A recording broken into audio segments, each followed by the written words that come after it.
So thank you everybody for tuning in today. It's a pleasure to be meeting with you even in this virtual zoomed format. Thanks for the comments and questions already, and we'll leave plenty of time for you to ask me things. But we're just delighted to be in contact again, and we're very excited that actually we are planning to start an actual performance season coming up just a little bit later this month. But we'll talk about that in a moment. I suspect some of you who are here today are regular theater goers at Music Theater Wichita, and we thank you for that. But I suspect also some people here may not really know what we do. There are not many cities that can accommodate a production company quite like ours, which mixes professional performers with high school and college students and provides employment for so many people every summer, but also entertainment for our region. Sarah, if you'd play the first little 30-second video, here's a real quick look at what our shows looked like when we were last performing in 2019.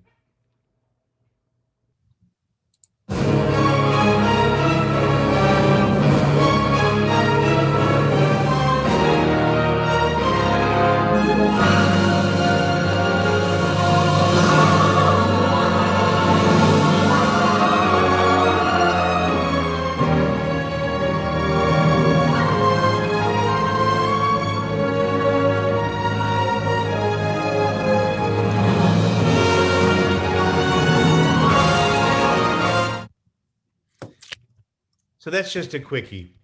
But as Sarah mentioned, I am not a native Kansan. I grew up in Southern California. I dreamed about going to Broadway with a show.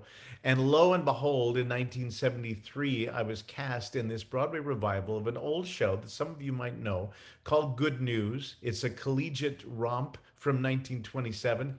And they were bringing it back to Broadway in the nostalgia era of the 70s. They got two film stars to be our leading actors, Alice Faye and John Payne. And as we traveled the country on our way to Broadway, we were sometimes allowed to do some personal TV appearances. One of the things that has happened during COVID, when we've all been shut down and going through our homes, they said this has been a boom for the home improvement industry and also for people clearing out their closets. And I found some old videotapes that we managed to get transferred into new formats. So with your kind permission, I thought you might get a kick out of this. Some of you may remember the Merv Griffin show, and here is a little bit of an episode from 1974. Sarah, would you give us video number 2, please? The beautiful Schubert Theater in Century City over here is a great show starring John Payne and Alice Faye called Good News. Would you welcome now the young song and dance comedy team from that production, currently at the Schubert Theater, and would you welcome Wayne Bryan and Barbara Leo.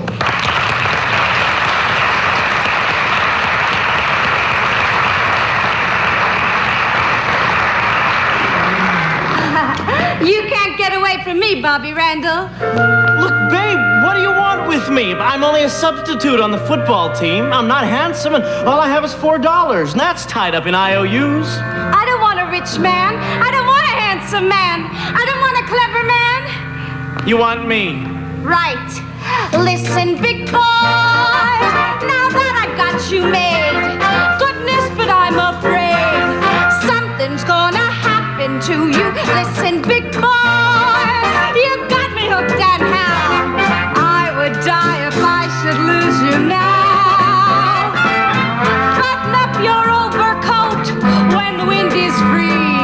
Take good care of yourself, you belong to me. Eat an apple every day, get to bed by 3. Take good care of yourself, you belong to me. Be careful crossing streets, oh, don't eat meats, oh, cut out sweets, oh, you'll get painted rude at Tam. Keep away from Mickey Fins when you're on a spree. Take good care of yourself, you belong to me. Well, I think you're a bit nutty, but you do have excellent taste in men. Since you're feeling so romantic, who am I to shatter your dreams? Button up your overcoat when the wind is free. Take good care of yourself, you belong to me. Take a mercurochrome when you climb a tree. Take good care of yourself, you belong to me. Don't sit on hornets' tails, ooh, or on nails, ooh, or third rails, ooh. You get a pain and ruin your dum-dum. Don't go out with college boys when you're on a spree. Take good care of yourself, you belong to me.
That's good. But you're not a dancing team in show business. No. We're both just in good news. And Did you meet Jester in rehearsals? oh, no, yes, we met in rehearsals. Can't he talk like Arthur? No, I take I don't know if I could talk as well as Arthur, but I talk. How long have you been in the show? Well, we opened in Boston last December, and we've been touring the country for 10 months on our way to Broadway now. Well, that's really out-of-town tryouts, That's huh? an out-of-town tryout. And you're going to Broadway? Yes. Yeah. And when do you open on Broadway? The St. James. Oh, that's good, on 44th Street. We were next door to that theater. Of course, that's where Hello Dolly was with Cal Chance. We were there for 4 years. I remember. That's the hot theater street Yeah. in New York. Are you excited about that?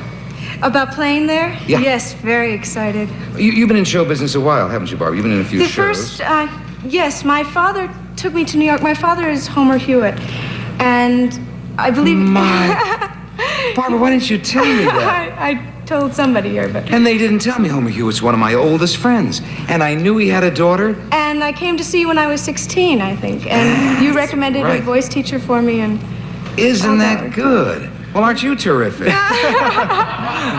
Oh, Pete, that really stuns me. How is old Homer? He's great. He's great. Is he out of jail? Yes, finally. Oh, that's terrible. No, I'm only kidding. You're from Philadelphia, then? Yeah. Sure. Yeah. Isn't that something? And I know your mom well, too. Yes. Where are you from? I'm from here. Southern California is my home. Showbiz? Well, just basically recently. I got out of the Navy in 1972, and I've been a professional entertainer since then. Oh, is the Navy now supplying Broadway? In this case, maybe a little bit. Well, I wish you both well and much Thank you. success Thank in New you. York. And I'm glad to see you again. Thank you. Nice seeing do. you. Oh, thank Don't you. tell Homer I did that. Thank you. Goodbye. Thank you. From Good News. We'll be right back.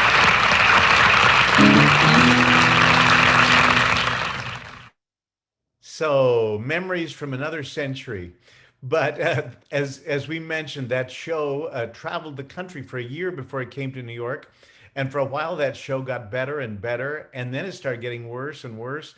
And by the time we got to New York, it really wasn't very good at all. And the critics were very clear in pointing that out to everybody. So after rehearsing and rewriting and working on it for 18 months, we opened in New York and closed 2 weeks later. But fortunately, I got to go into another show right away and another show. And as things will happen in a career, you start expanding. And I got invited to become a director a couple of years after that for the Old Globe Theater in San Diego, where I had begun. And so then I was both a director and an actor. Whatever job was open, I could apply for. And in Wichita, Kansas, in 1986, I came to direct Oklahoma and play Charlie in the musical Where's Charlie? I didn't think too much about my 4 weeks in Kansas, but it was certainly pleasant. But then I went back to my apartment in New York and continued looking for work. It was 2 years later when producing director John Holley at Music Theatre Wichita called me and said he had just given his notice to the board of directors. He was leaving at the end of the month. Had I ever thought about running a theater? When I had been there 2 years earlier, I seemed nice. And it seemed like this was a unique opportunity, and I thought I could do it for one summer. And that is 34 years now. So I have continued to learn on the job and to be supported by the good people of Wichita. Our organization has continued to grow. When I came to Music Theatre Wichita, our annual budget we had to raise was $800,000. You may have seen it, but it's a great conversation starter. This was written and edited and directed by my brother, Stephen C. Smith. See, my real name is Wayne Bryan Smith, but there was already a Wayne Smith in the Actors Union when I joined, and you can only have one actor with the same name. So I became Wayne Bryan. I took my middle name for my last name. But my brother, Stephen Smith, is a wonderful author and documentary maker, and he helped us put this together. So Sarah, if you would, here's video number 3, and then we'll talk some more. This is the best of the best of the best, right here. There's no other place I've worked at that has this sense of community. We move mountains in a week.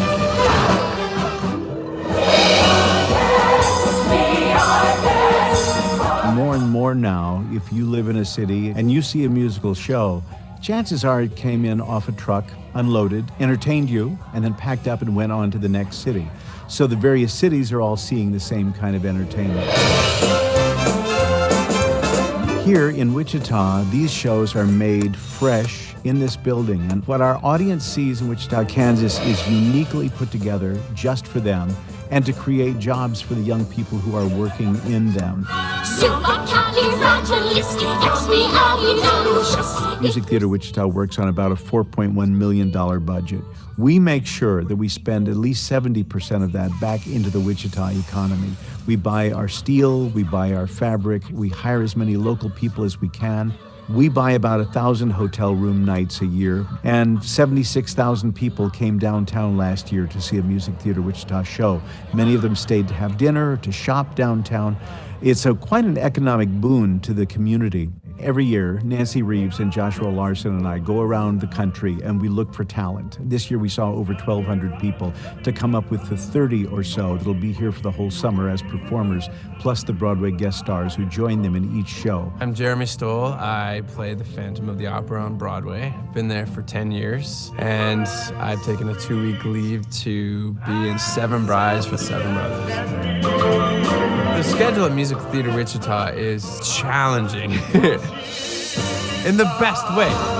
It challenges every skill I have. And what's your subtext for that? I miss Gideon. 2, 3. When we are auditioning people around the country to come here for the summer, one of the things we have to look for is quickness. They can be wonderful singers and dancers, but if they don't pick up information swiftly, this is not the right theater for them. We only have 10 days of actual rehearsal to put on each show.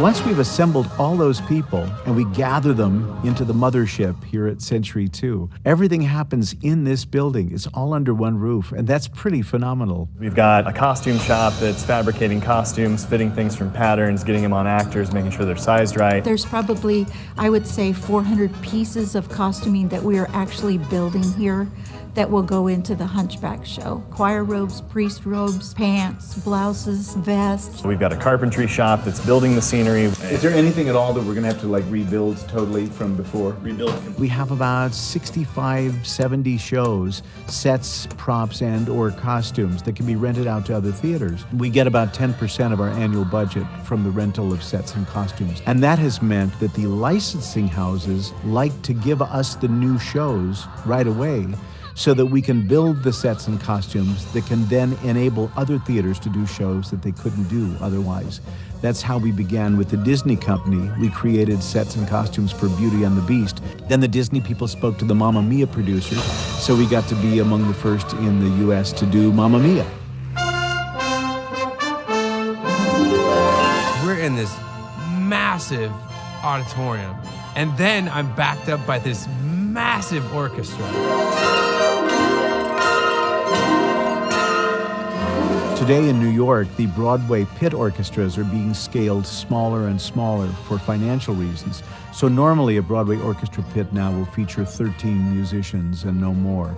We continue to use 23, 24, whatever the original orchestration for a show called for. We have a full orchestra for each performance. I remember when other shows on Broadway came out that had full orchestras, that people said, "Oh wow, is this wonderful, a full orchestra?" And I thought, no big deal, we do this all the time. Money, money, money, must be funny in a rich man's world. Collegiate young people who work here for the summer get to know many Broadway actors who help them find agents. All the actors they bring in from New York and the choreographers and directors, you get to learn from them and learn how different people work. It's a massive stepping stone into doing exactly what we want to be doing with our lives, which is being actors.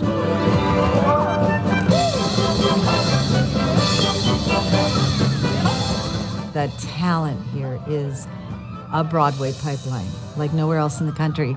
I joke with my fellow choreographers everywhere that we come here to go shopping. Right now we have about 40 of our young alumni performing on Broadway in shows. We have alumni like Kristen Chenoweth and Kelly O'Hara who've gone on to very prominent careers on Broadway and in television and films and in recording, who have all given great credit to the fact that they spent their formative college summers here at Music Theatre Wichita. We like to say this is where you see the Broadway stars of today and tomorrow. Music Theatre Wichita is a real training ground for the professional life. They're about teaching and instructing and letting the students know what the real world is like. I remember so vividly the stage manager when I was an apprentice, and getting to be that person for the next generation of young technicians and stage managers has been so rewarding. A couple of years ago, we came up with a phrase we think really says who we are and what we do. And it's only 4 words. Definitely Broadway, uniquely Wichita.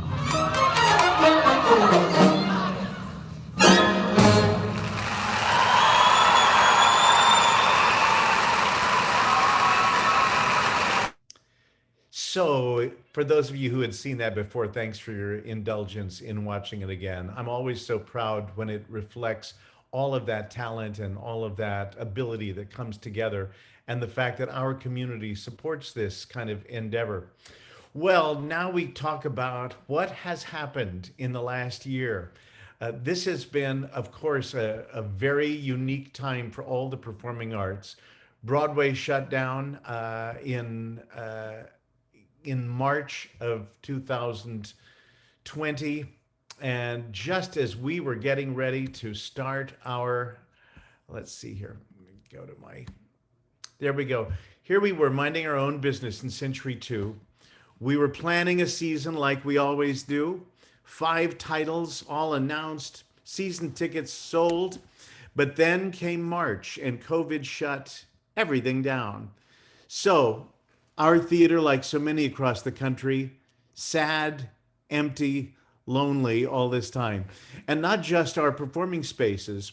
Everybody who had offices in Century 2 was told that we needed to get out in March. So we and the other organizations that have our main offices there have all been working from our homes since March of 2020. And we started planning and thinking, when will this change and how can we do this safely and well? The first thing that came up every year in May, we have our annual Jester Awards, where we salute achievement with high school musical performers. And we'd had our judges go see all of the shows, and now we needed to honor them, but we couldn't do it live and in person. So this became a visual, virtual show as well. We got green screen backgrounds. Actually, we made them out of cardboard that we could buy at Target, because Target was one of the few stores still open. And we were able to do a virtual presentation that was, filmed in our living rooms or dining rooms to greet our audience online. One thing that we thought of doing, which we had never thought to do before, was contact some of the folks that have been a part of the Jester Awards program who now have Broadway careers. In fact, we got our friend Stephen Schwartz, who wrote the music for Wicked and Godspell and Pippin, to do a greeting to everybody because he's been here many times to see our shows. Our hosts, Steve Hitchcock and Rachel Downs, they look like they're sitting next to each other, but they were filmed separately in my dining room up against the green cardboard. And we made it look like they were there to read the nominees. And then for the winners, we got people in New York or wherever they were in the country who have major careers now, but who started with us, and some of whom were in fact Jester Award winners when they were Wichitans, to read the names of the recipients. So that these included people like Desi Oakley, whose Broadway credits include Wicked and Chicago, Torian Everett, The Cher Show and Miss Saigon, Sheena Morris, West Side Story and Tootsie, Kevin Munhall, Tootsie, Allegiance, Anything Goes, Javier Ignacio, Sideshow and the new production of Stephen Sondheim's Company, Tony Trucks, who's one of the leads in NBC's TV series SEAL Team, Amy Dombo, an Emmy-nominated and highly awarded set designer and scenic artist, Aaron Clemens from the Broadway cast of Hamilton, and Tony Award winner Kelly O'Hara, who could not have been more gracious. And one of the things we found was that although we didn't get the excitement of all these high school kids in the same room celebrating each other, we got letters from grandparents and cousins in Minnesota and upstate New York who have never been able to come to the Jester Awards, but this year they got to see it all unfold. So there were some things to be gained. All right, having succeeded with that, we moved on to our spring fundraiser, which is called Curtain Up. And normally it's a big event that we have at the Scottish Rite Auditorium, and there's meal and we have entertainment. Well, we couldn't do that. So members of our teen choir volunteered to pick up ordered meals at Larkspur Restaurant, who just could not have been better working with us. And they delivered them to homes all over this region. And at the homes, they were given a special DVD or a special link, whatever they preferred for entertainment. And we were able to really let them know what was going on with Music Theatre Wichita, that we have expanded our leadership team. Instead of just one person being in charge of everything, we now have the marvelous Angela Cassette as our managing director. And joining us this year, Brian J. Markham as artistic director. Brian's worked with us since the 1990s when he was a college student. Then he went off to a wonderful Broadway career, met his wife. They decided to raise their family somewhere in the Midwest. So he's been teaching and he's been working with us as a director and choreographer since 2014.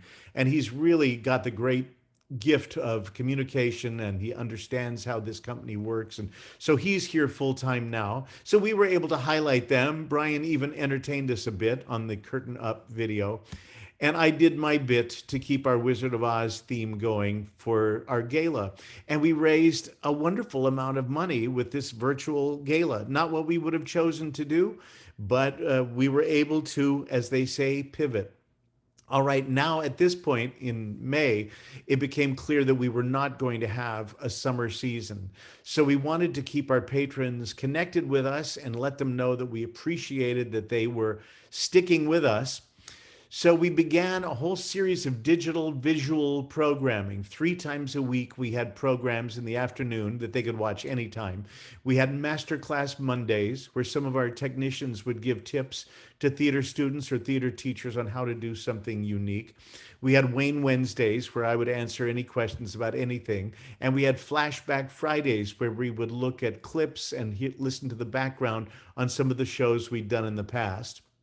In addition to those programs, every week, we had a special presentation where 2 of our cast members from Hamilton, Aaron Clemens and Julius Thomas III, gave us a special insight into what it's like to be in Hamilton. And we aired this a few days before Hamilton premiered on the Disney Channel. It was a lively conversation that was made even more wonderful by the presence of Nancy Reeves, our company manager and my associate these 30 years at Music Theatre Wichita. And she is a big Ham fan, as they say. She has seen it with almost every company everywhere around the country.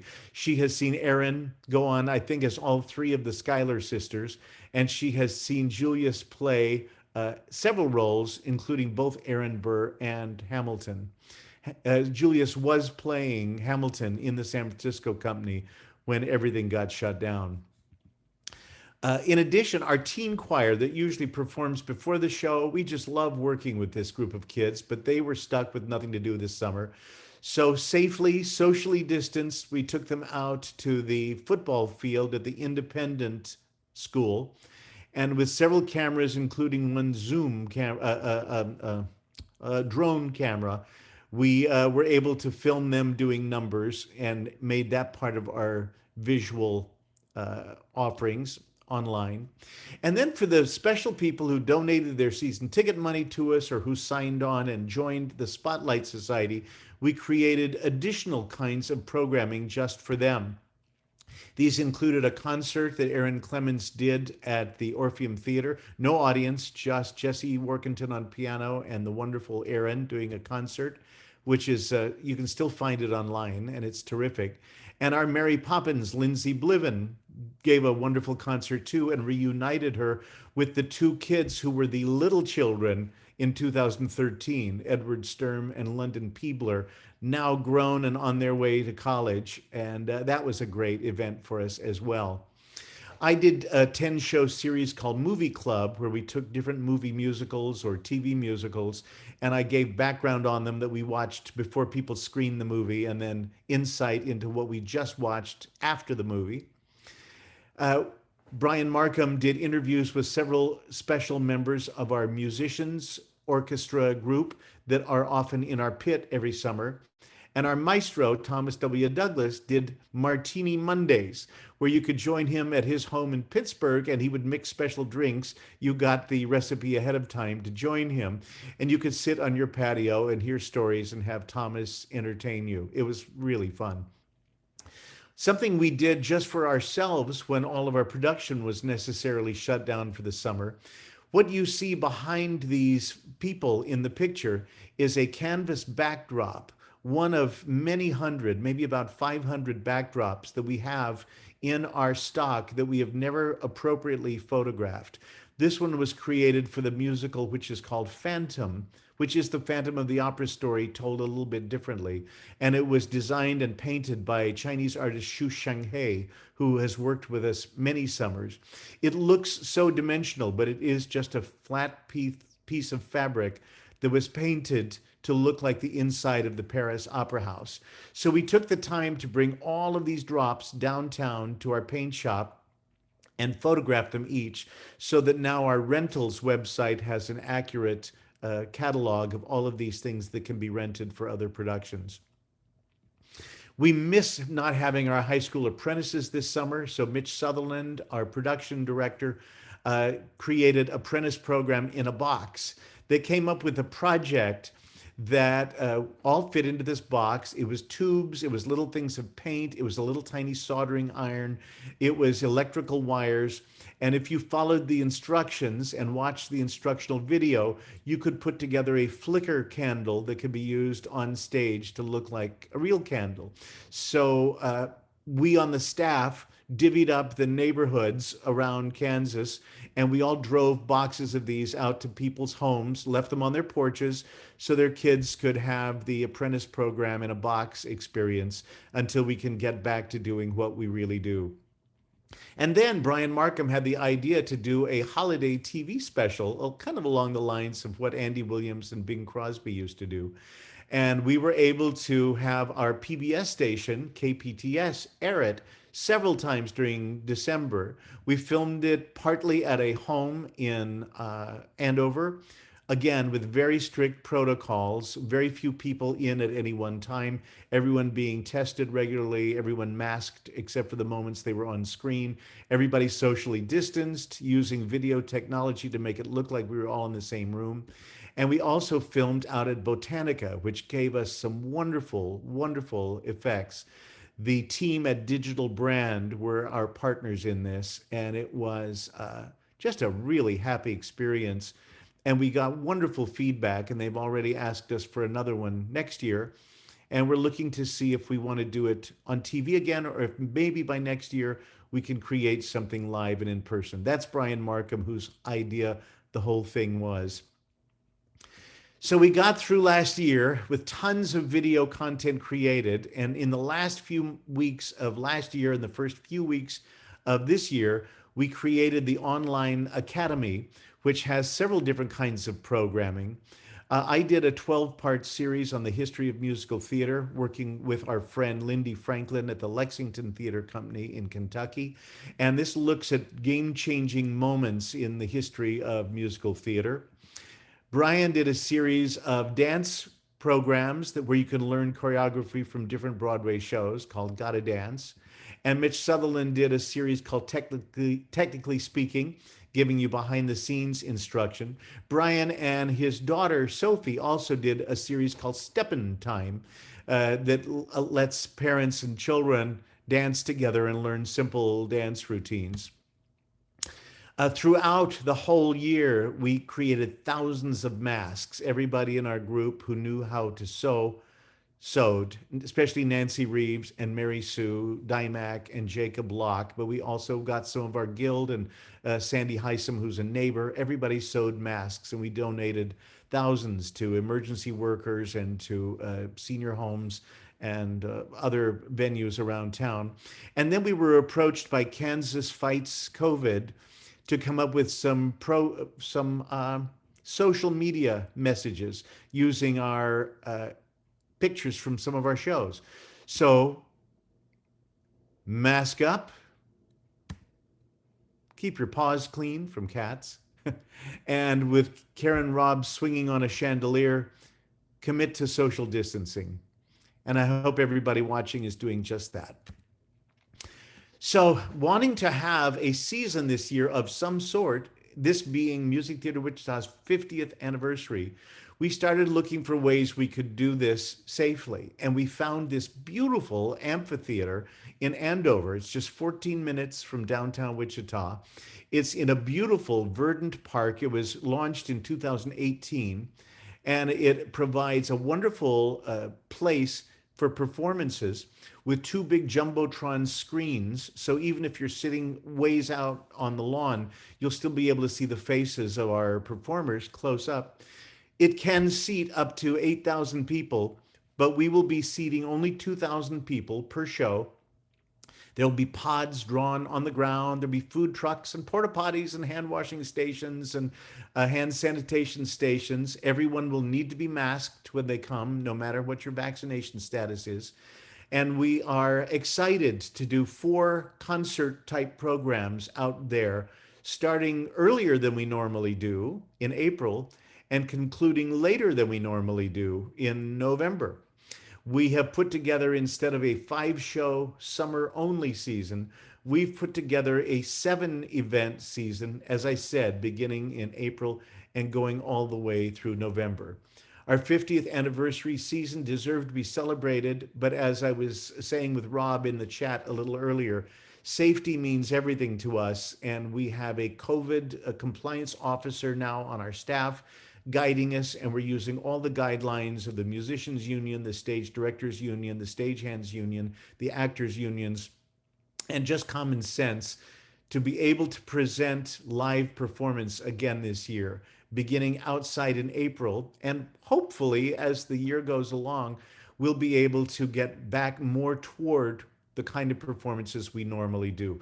We're considering this a bridge year. And we're also kind of amused by the fact that in 1972, when Music Theater Wichita was created, that first season was 3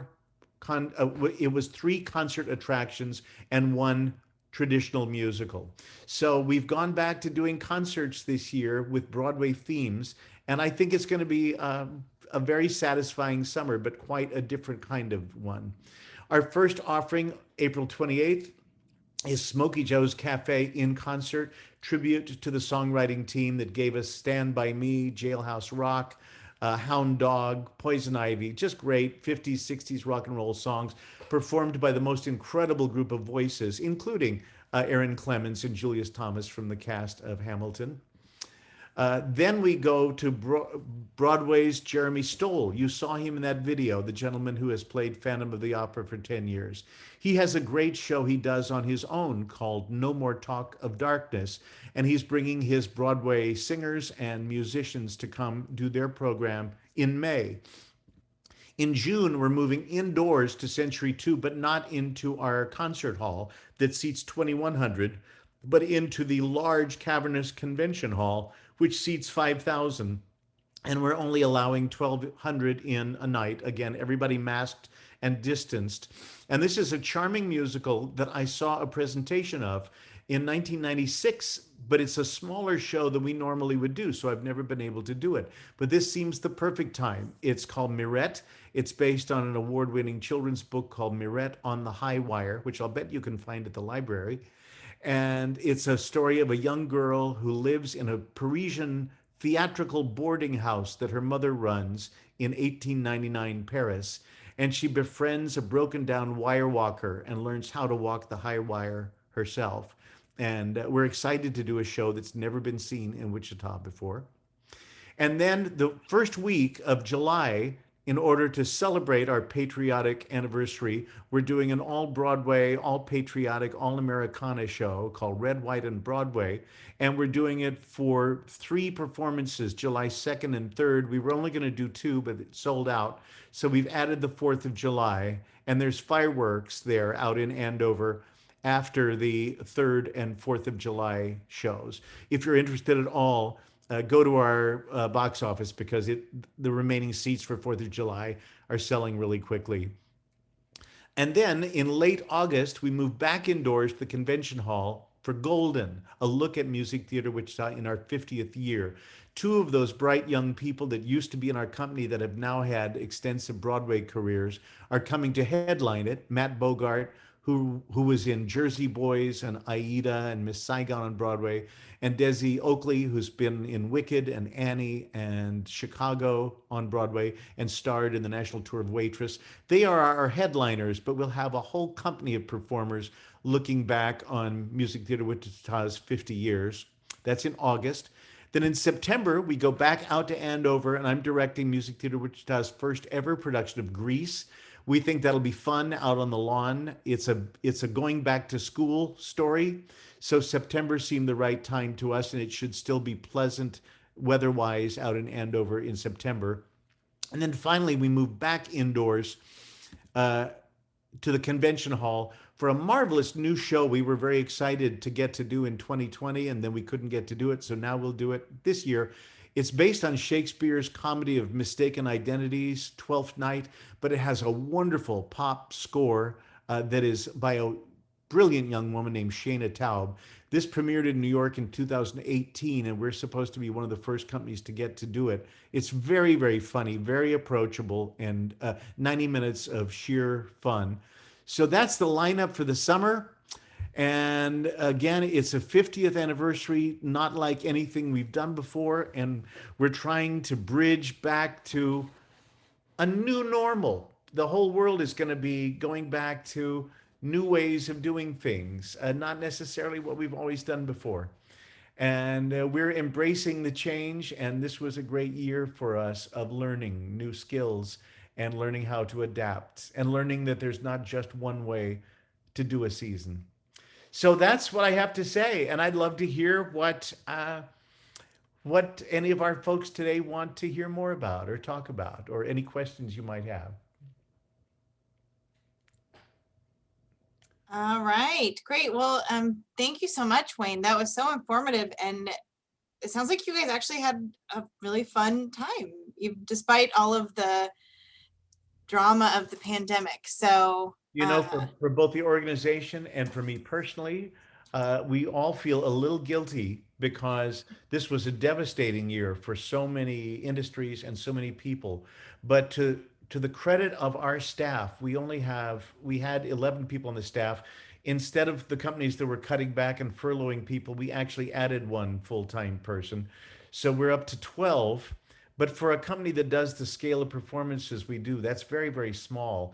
And the fact that everybody learned how to do digital programming, how to write and edit, and how to create new projects, it was so it was so encouraging and so thrilling to see what a great, great group we have. And with great support from our board of directors as well to say, we know this isn't going to be a money earning year.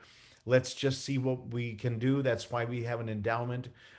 Contributions have continued well, and we're just determined to grow through these adversities rather than succumb to them.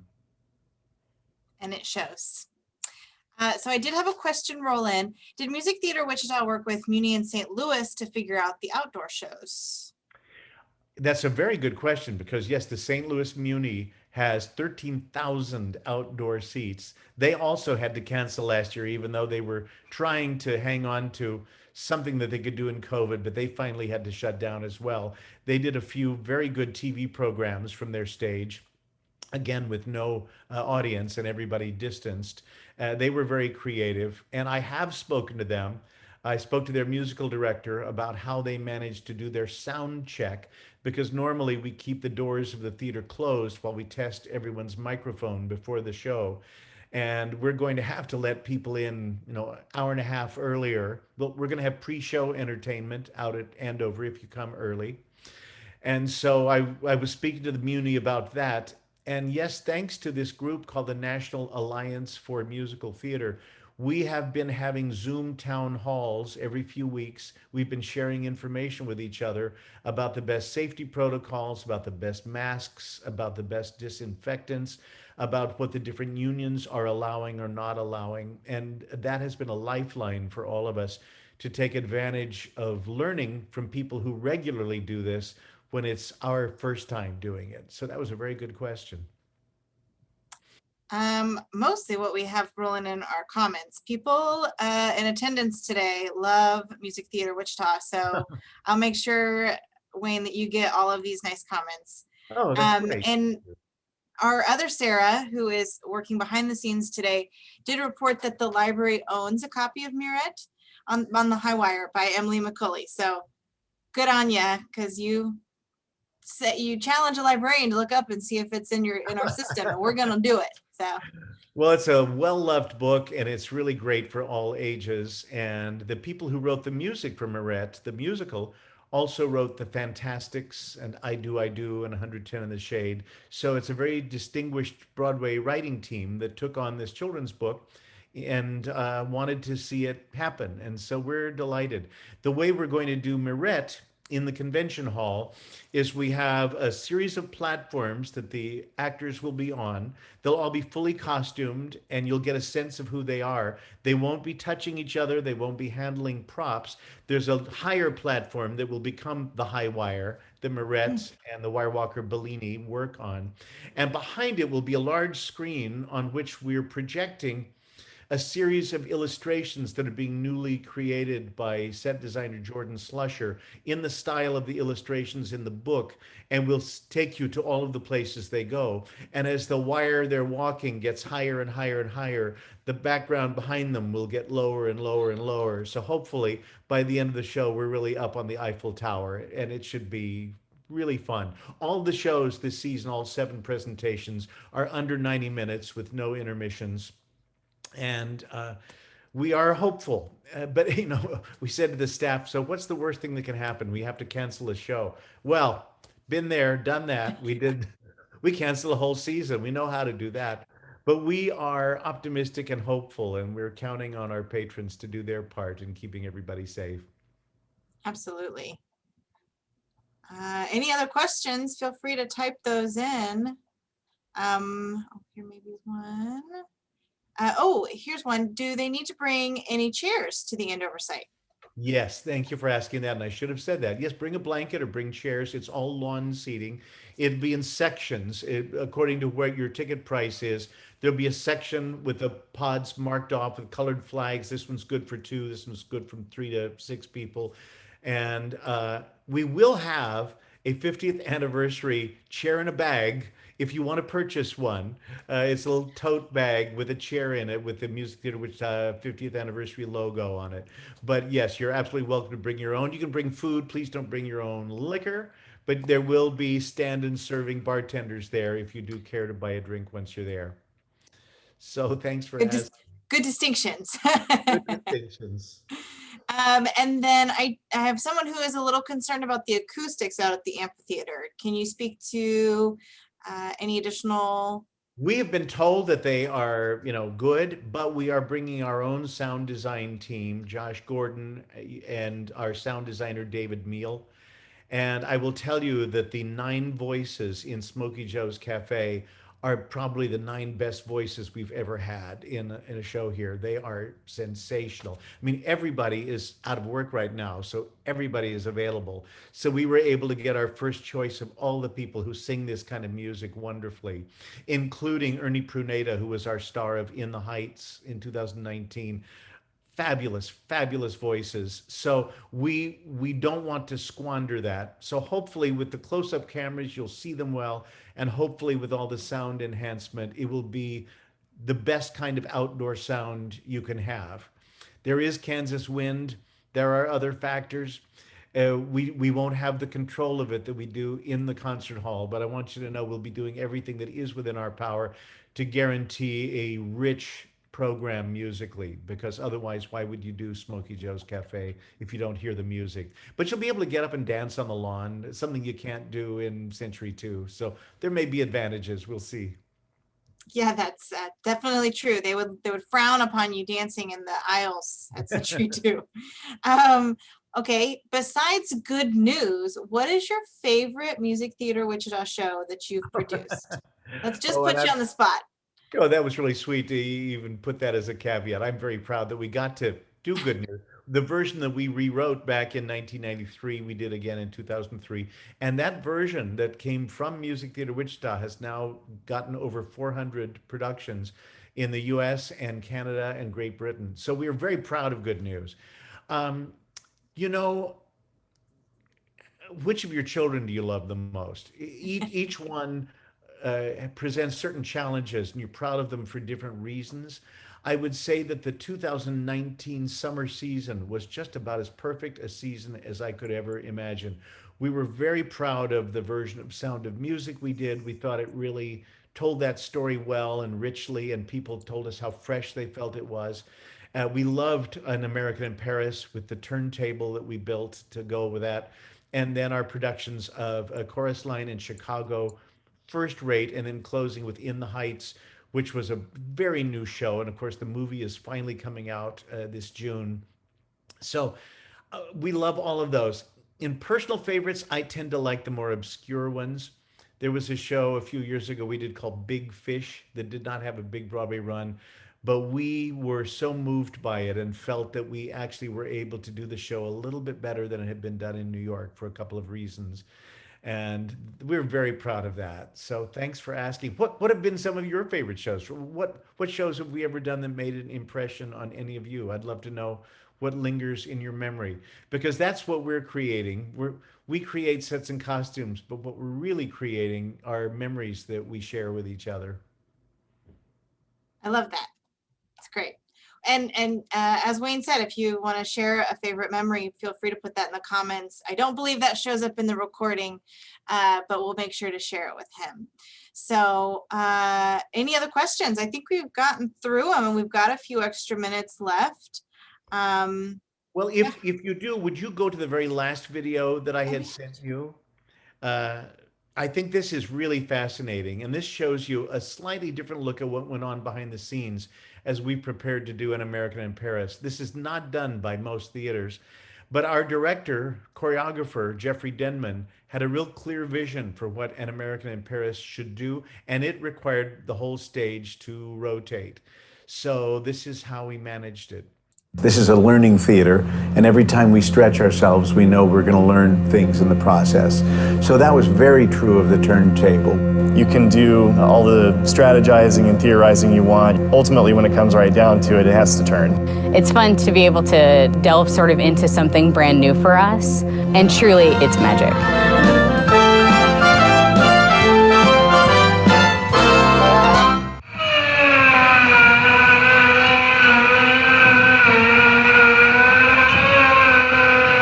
A lot of places that build a turntable usually have 3 or 4 weeks to work with it, to iron out all the kinks and everything like that. We did that on the fly in less than a week. I got starlight, I got sweet dreams, I got my gal. Who could ask for anything more? Who could ask for anything It was really our crew. Everyone really performed well under pressure. Everybody had active listening going on. Here, this has not been done to this scale. This has not been done to this scale at a lot of regional theaters. The big thing with us is keeping a low profile. So we wanted it to be nice and shallow so it didn't affect too much of the view. Most stages go up to 8 inches when they do it. We had to try to keep it in 4.5. So that 4.5 with the 23-foot diameter, since that was so restrictive, it was identifying the caster. So the caster is what the whole turntable rolls on top of. So finding that caster, which is the smallest profile that we can get, then building up from there. Honestly, it was all measurements. And finding that center point, there was a chance we would be spinning off center. And of course, we had to make minor adjustments because there were maybe a 16th off and we'd have to adjust slightly. But honestly, we owe it all to the engineering. The engineering for this was absolutely amazing. Immediately, we knew we'd have a pretty substantial engineering challenge on our hands. Not only would we have to acquire the motor and the software that drives the motor, but we would have to build a false deck to house the turntable itself. And this required a great deal of planning. All the way back in January when we decided we were going to need a turntable for the show, I was starting to engineer and plan things out for it. Yeah, so we actually sat down and we talked about it for a few minutes, and he drew something on his desk, and then from there on it was kind of see what I can come up with. There were a lot of different versions that I went through to get it to where it was. And this was kind of a general overview of positioning of roller guides, as well as just giving the carpenter and the people in charge of installing just an idea of what's going on. And then this is a detailed view of where we're putting sprockets, which sprockets we're using, with the front and the side view, and then which way the chain will be running.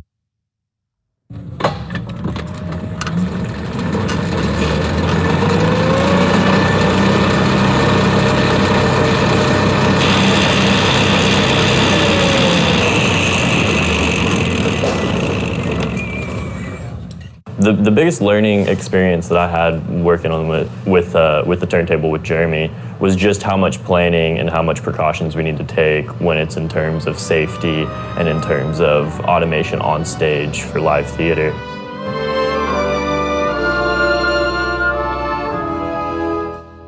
It was really fascinating to watch in the rehearsal room, where we did not have a turntable, how people would simulate what was going to happen and try to imagine what it was going to be like. I got music, I got mine, and who can ask for anything more? I got daisies in green. Luckily, Jeffrey, the director, had a very clear vision of how the turntable would work. So we went into rehearsal knowing exactly what the cues would be, how far it would turn, how long it would last. Every transition or every choreographed movement that the turntable had in rehearsal, we practiced with the people just moving as they would normally. It has certainly made it easier having an actual revolving piece, but we were able to rehearse it pretty well downstairs. Stage management ended up being the turntable quite a lot, so it was, well, we won't do this in real life when there's a turntable, but for now, we're gonna spin the piano 360 degrees all the way around.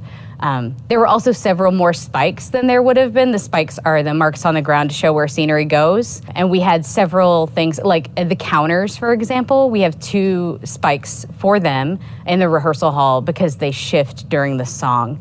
Then when we moved on stage, they were extremely adept at being able to calibrate how they walked on the periphery of it when they stepped onto it. And the crew had done a really excellent job of making sure that the wedge between the end of the turntable and then back to the regular solid stage was as minimal as could possibly be. So there was no great bump they had to step over. They didn't really have to think about it. They just had to realize that it was like a moving sidewalk at the airport. But when you saw the finished performance, you didn't really sense any trepidation from anyone. And it gave us magical effects. It was pretty fantastic.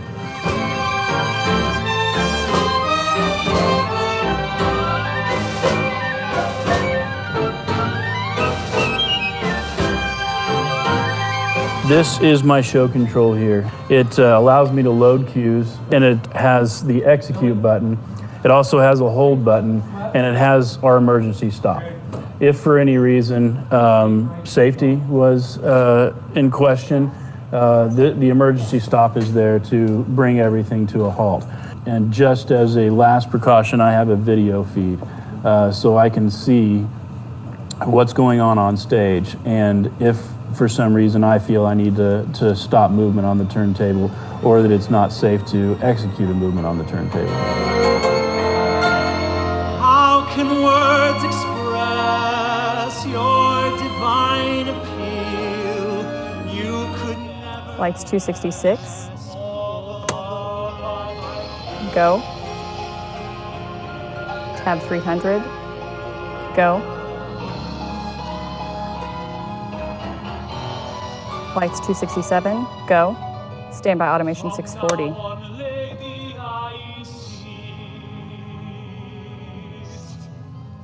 Tab 305, go.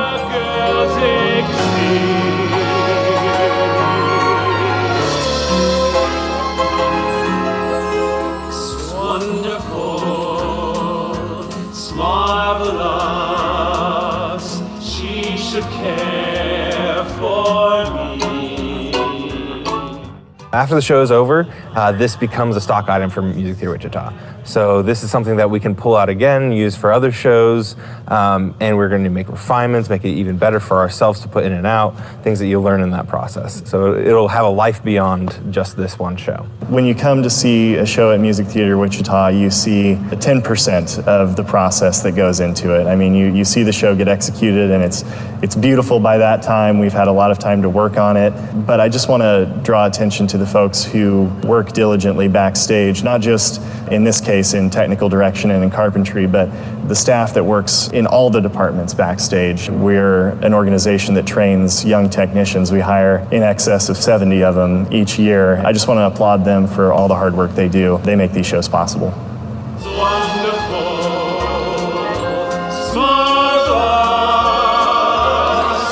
Okay, so there we go. Well, thanks for indulging me with that last video, but I just think it's so amazing what that crew was able to do in the time we have. Yes,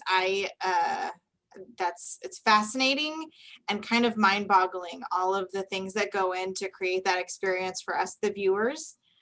So it's kind of fun to see a little bit of the behind the scenes and how that all works.